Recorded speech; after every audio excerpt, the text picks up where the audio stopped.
In today's video, I'm going to teach you how to unlink PayPal from Sellfy.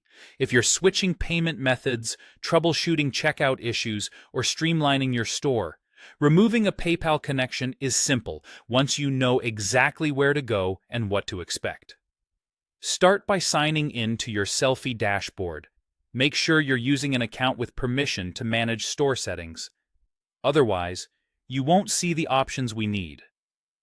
Once you're in, head to Store Settings, then open Payment Settings. This is the same area you used when you originally connected PayPal, so everything related to your payment methods lives here.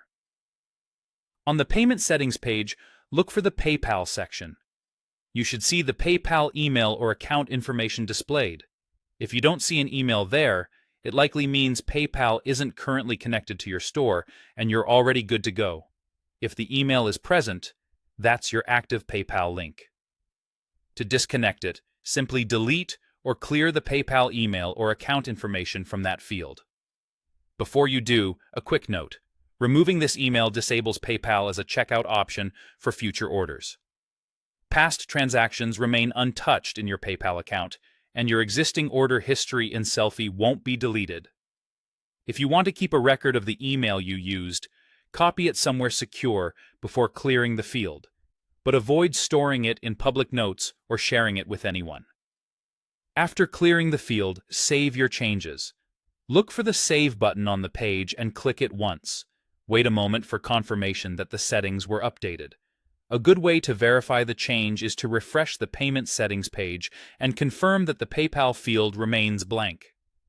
You can also preview your storefront checkout to make sure the PayPal button is no longer displayed.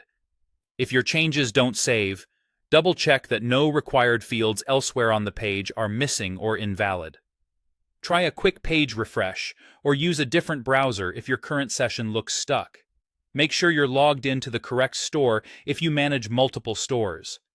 If PayPal still appears after saving, clear your browser cache or use a private window to rule out cached elements. That's it. You logged in, went to Store Settings, opened Payment Settings, found the PayPal section, cleared the PayPal email, and saved your changes. With PayPal unlinked, your store will no longer offer PayPal at checkout moving forward. Thanks for watching, and I hope this helped you tidy up your payment setup quickly and confidently.